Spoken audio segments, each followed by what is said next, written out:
I was halfway through digging my grandfather's grave when I saw it. His 1962 John Deere tractor rolling down the hill, engine chugging like a ghost rising from the dead. For a second, I thought I was hallucinating. The old man had passed 2 days earlier, and I was alone on the property fulfilling his final wish, to be buried on his land, next to the pecan tree he planted with his own hands in 1973. That tractor hadn't moved in years.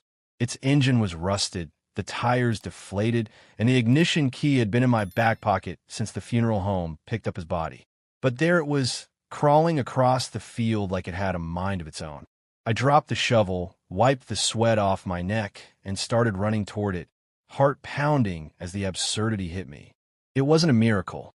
It was theft.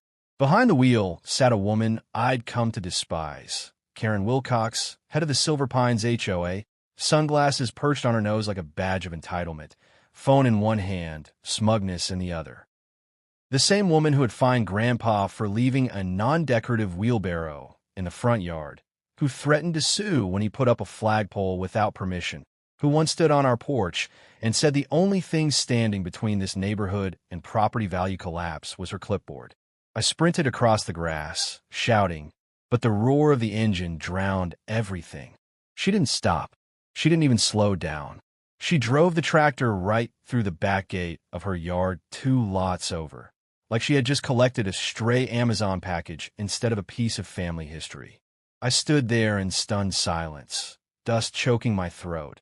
As it hit me, that woman had just stolen the one thing my grandfather loved more than anything on this earth. I was going to get it back. That night, I didn't sleep. I sat on the porch with Grandpa's shotgun across my lap, memories of the stories he told echoing in my mind. That tractor wasn't just a machine. It was the thing he used to till the land when the bank nearly took it in the 80s. It was how he pulled my grandmother's broken-down Chevy home when she went into labor with my father. It was the last thing he touched before the stroke hit him under the barn shade. And now it was sitting behind a chain-link fence 2 doors down, like it belonged to the HOA queen who had always treated my family like squatters in our own home. I tried calling the police. They said it was a civil dispute. I tried talking to Karen. She laughed and said abandoned property within HOA limits was fair game. She had paperwork too, thin, typed nonsense with HOA logos and legal fluff, claiming the tractor violated community aesthetic guidelines and posed a safety risk. She claimed she had the right to remove it for the good of the neighborhood. The audacity nearly broke something in me. The next morning, I went over. Not with rage, with calm, collected fury. She had put a tarp over it, like she was ashamed of it, but still didn't want to give it back. I walked the perimeter, eyes tracking the lock on the gate, the cameras she had installed, the HOA emblem now taped to the side of the tractor like a trophy. And that's when I noticed something, mud on the rear wheels. Fresh, which meant she had driven it again. This wasn't about storage or code violations. This was about control, about legacy, about erasing my grandfather's presence from the land he poured his soul into for 74 years. I remembered what Grandpa once told me. You can't fight snakes with kindness. You stomp them, or you get bit. I didn't have a plan yet, but I had the will. Karen didn't realize what she'd started. And soon, neither would the HOA. The following days blurred into a cycle of frustration and quiet rage. I watched as Karen paraded around her yard like a queen guarding stolen treasure, pretending the tractor was hers by right. She even posted pictures of it in the HOA newsletter, calling it a historic restoration project to honor the community's agricultural roots. The sheer gall of it made my blood boil. I knew what she was doing, spinning her web of fake legality while hiding behind the HOA's facade. But I also knew something she didn't. My grandfather had recorded every conversation he'd ever had with the HOA. In a drawer in the barn, behind rusted nails and old feed bags, was a dusty cassette recorder and a shoebox full of tapes labeled with names, dates, and topics. One of them, from 2 years ago, had a crackling conversation where Karen specifically acknowledged that the tractor was grandfathered in and therefore exempt from aesthetic regulations. Her voice was unmistakable, the same sharp, self-satisfied tone she always used when threatening citations. That tape was now my weapon. But this wasn't just about proving ownership. It was about taking back what was mine and sending a message loud enough for every clipboard-carrying tyrant in Silver Pines to hear. I filed a formal complaint with the sheriff's office, attaching a copy of the recorded conversation in my grandfather's will, which clearly listed the tractor as part of the estate I had inherited. I included photos of the machine on our property, receipts for parts he had ordered just months before he died, and a notarized letter from the county confirming that the land the tractor had sat on for decades was private and outside HOA enforcement zones. Still, the deputy who came to my porch looked tired and uninterested. He said disputes like this were tricky, that I could press charges for theft, but it would likely be fought in civil court, that the HOA's claim muddying property boundaries would slow everything down. I could see it in his eyes. He didn't want to get involved. No one wanted to tangle with Karen Wilcox. That night, I drove out to the far edge of the property where the tree line met the creek. I needed space to think, to breathe. That's when I saw something strange. Tire tracks leading away from Karen's backyard toward the community storage lot on the north end of the subdivision. They were fresh, cut deep into the damp soil. And there, under the glow of the streetlight, I saw her. Karen, in yoga pants and rubber gloves, walking back toward her house, dusting her hands like she'd just buried a secret. My heart dropped. She had moved it. I followed the tracks the next morning, just before dawn. Through the bushes, behind the HOA office building, hidden beneath a canvas cover in a corner spot behind a padlocked fence, sat the tractor. Its bright green paint dulled from dirt, but it was unmistakable. She was trying to disappear it. Not claim it, erase it, like it had never been mine. Like my grandfather had never existed. And that was the final straw. I didn't wait for permission. I didn't call the police again. I drove back home, pulled open the old gun cabinet in the hallway, and grabbed what Grandpa had always called his equalizer, the Winchester Model 12 pump-action shotgun, passed down for his father, cleaned, oiled, and deadly. I wasn't going to use it, not unless I had to, but I would let her see it, let her feel what it meant to steal from a legacy. When I marched up to the fence that morning, tractors still hidden beneath the cover, the sun just cresting over the trees, Karen was already outside, watering her garden like nothing had happened. She looked up, saw the shotgun in my hands, and froze. Her lips curled into that fake smile she always wore when she thought she was in control, but I could see her grip tighten on the hose, the air shift around her like she suddenly realized this wasn't a game anymore. I didn't say a word. I just stood there, eyes locked, the silence between us louder than a scream. For the first time since this started, she looked nervous. And that was exactly what I wanted. The next move was mine. Be by the end of that week. Things were boiling beneath the surface of Silver Pines like a summer storm waiting to explode. Karen hadn't called the police the morning I stood outside her gate with a shotgun, but she didn't need to. By noon, whispers had turned to outrage. The HOA sent out a community safety alert, filled with vague language about threats to neighborhood peace and escalating tensions involving disputed property. They didn't name me directly, but everyone knew. I was the angry man with the gun, the outsider who refused to follow their rules, the grandson of the stubborn farmer who never paid a single fine and left his porch lights on past curfew. But I wasn't rattled. I knew exactly what I was doing.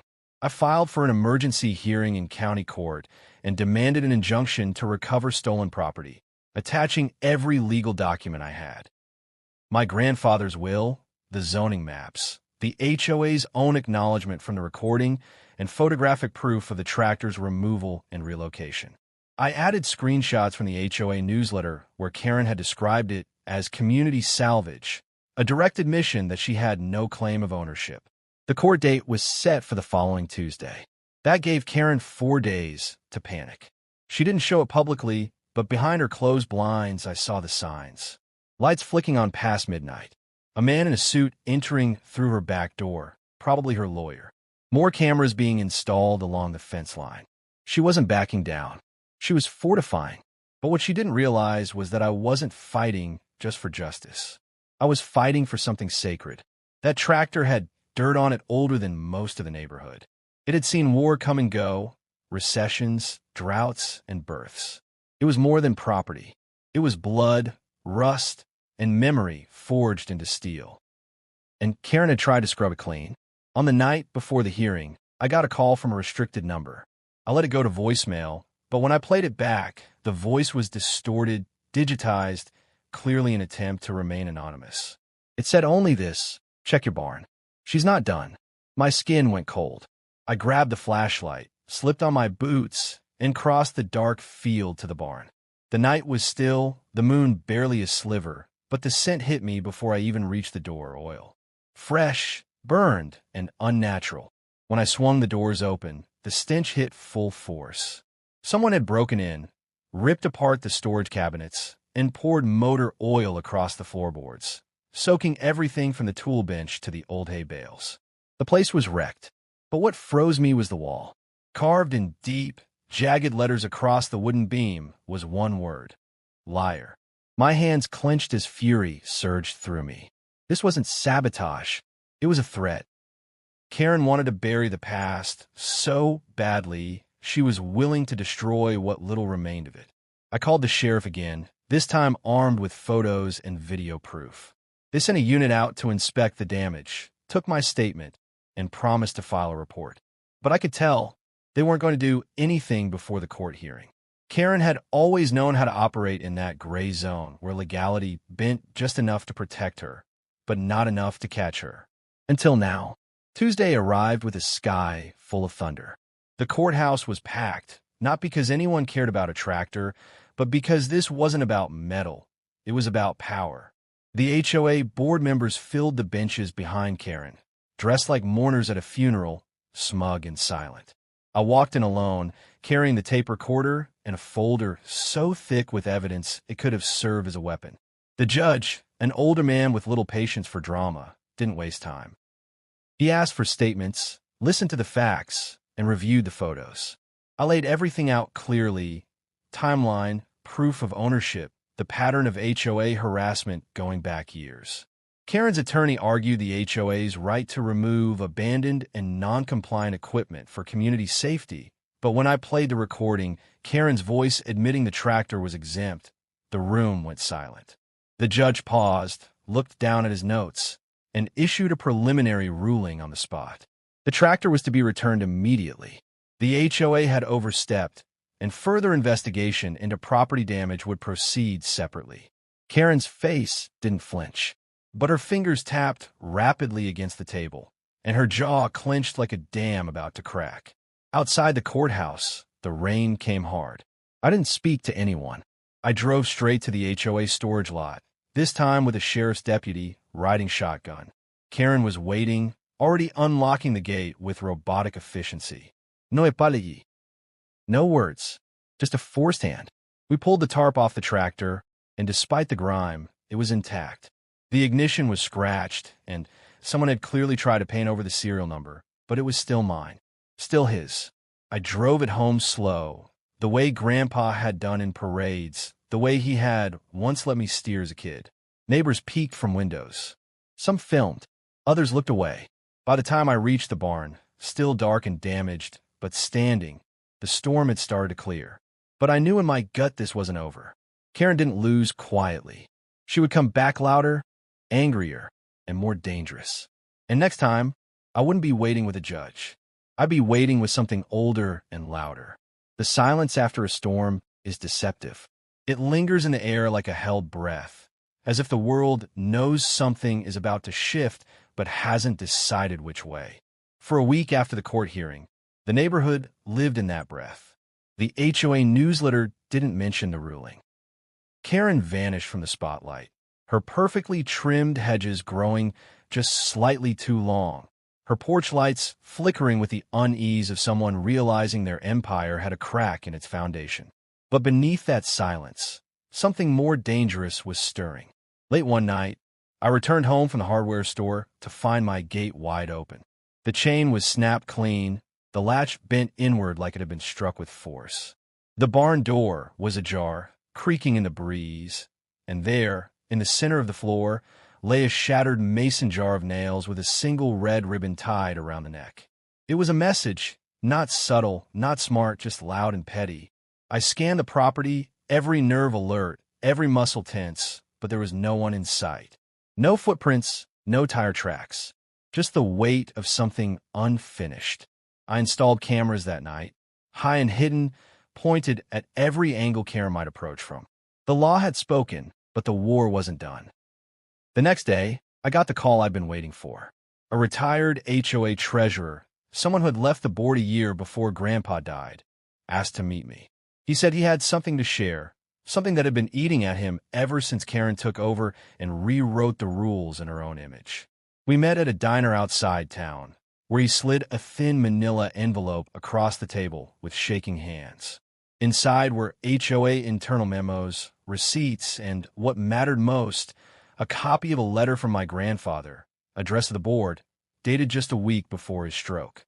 In it, he demanded a full audit of HOA equipment storage and claimed that multiple personal items had been confiscated from elderly homeowners under false pretenses. He warned of legal action. Karen had never replied. Instead, she'd orchestrated a campaign of silence. The audit never happened. The items were never returned. And now I had proof that my grandfather hadn't been her first victim. He'd been her final warning. I filed a formal complaint with the county attorney, attaching every document, every recording, every financial discrepancy the treasurer had handed over. Within days, an investigation was opened. Subpoenas followed. Karen's calm began to crack. Residents who had once voted in favor of her rules now avoided her eyes. The HOA board issued a statement calling for her resignation, but she refused. Instead, she doubled down, sending out anonymous letters accusing me of harassment, distributing fake violation notices, and even trying to paint over the ruling as pending appeal to keep control of the narrative. But it was too late. The people no longer feared her. They feared what she might drag them into. And then, as if fate decided justice had been patient long enough, the final blow landed. During a raid on the HOA office, authorities uncovered a second ledger, one never filed with the state. It detailed an off-the-books fund, collected from undocumented fines and unauthorized dues, that Karen had funneled into a private account. It was embezzlement, plain and simple. Grand theft, fraud, conspiracy to manipulate public documents. Her reign didn't end with a bang. It ended with handcuffs, flashing lights, and a mugshot on the front page of the local paper. Her house was seized. The HOA was suspended. The board dissolved under public pressure. And the neighborhood, for the first time in a decade, held a vote not to elect new leadership, but to eliminate the HOA entirely. The vote passed with near-unanimous approval. I stood beneath the old pecan tree the day the signs were torn down, watching a crew load the last of the HOA's office furniture into a moving van. The tractor was parked beside me, shining in the sun, its rust polished like a badge of honor. Kids from the neighborhood played near the creek, no longer warned about running in restricted zones.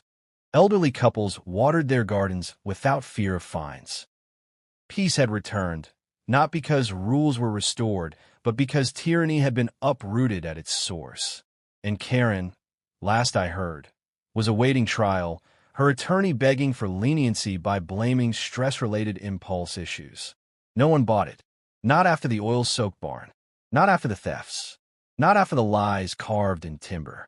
I never visited the courtroom. I didn't need to. I had already seen justice done the moment she looked up from the back seat of that cruiser. Eyes wide, power gone, empire crumbled. That night, I sat on the porch with Grandpa's shotgun resting beside me and a glass of cold tea in hand. The stars blinked overhead, silent witnesses to everything that had come before. I looked out across the field, where the tractor stood guard near the barn, like a sentinel over soil soaked with memory. And I knew he'd be proud, not because I won, but because I never backed down. Because when someone tried to steal history, legacy, and dignity, they didn't just face a lawsuit. They faced something older, something louder, something that sounded a lot like justice.